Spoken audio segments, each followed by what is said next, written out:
Nay. Pukpukin mo muna yung paa. Tingnan mo, Nay, ha? Huwag ka muna tatayo. Tingnan mo, Nay. Tingnan mo yung boyfriend mo, Nay, ha? Pukpuk ang patay. Pakiramdam mo matay. Pukpuk. Ano pinag-ibatay? Di ba? Kita mo yung boyfriend mo, Nay? Tayo ka muna, Nay. Tayo ka muna, Tay. Huwag ka muna lalakad, ha? Kung mga hakbang. Pukpuk mo muna yung paa mo. Ganyan mo siya ulit, ay.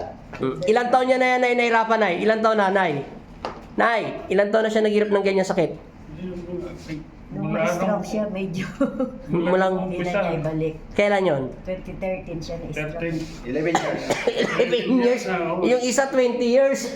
Sige, try, lakad, Nay. Lakad, normal na lakad lang. Siyempre may sapi yan eh. Pinatawad ka na ng Diyos. Kita mo. Stroke ba yan, Nay?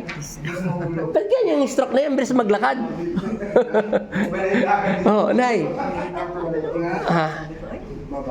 Stroke ka ba, Tay? Ba't ganyan ka maglakad, Tay? Ba't ang bilis mo? Palakpakan mo si Papa Jesus, Tay.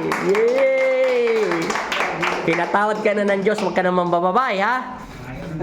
Pero ang una nagpatawad sa'yo, ang Panginoon, ang pangalawa, itong girlfriend mo. Kasi kung pinatawad ka ng Diyos, pero kung hindi ka naman daw, sinabi ni Salome, pinapatawad ng asawa mo, mahihirapan pa rin ng kagalingan. Kasi nga, reyna mo to eh. Pinakilala ka ng Diyos sa kanya, siyang pumili. Kaya may karapatan siya sa 10%. Kung masama loob niya, gagaling ka, minsan sasama paramdam mo, hindi ka pa rin gagaling. Dahil nasa kanya pa rin ang kagalingan na 10%. Salamat, Nanay! Tay! Masaya ka na? Siyempre, Happy na siya. Taga saan ba kayo, Nay? Baliches po. Quezon City? Nanay Gaho. Ay, Nanay Gaho? Malapit po siguro doon. Baliches Bayan? Malayo sa inyo? Malapit na po. Si Nanay Gaho na doon. Bartolome. Sige, salamat, Tatay. Bye-bye! Bye-bye po, Nay! Ganda daw ng ngiti ng boyfriend niya.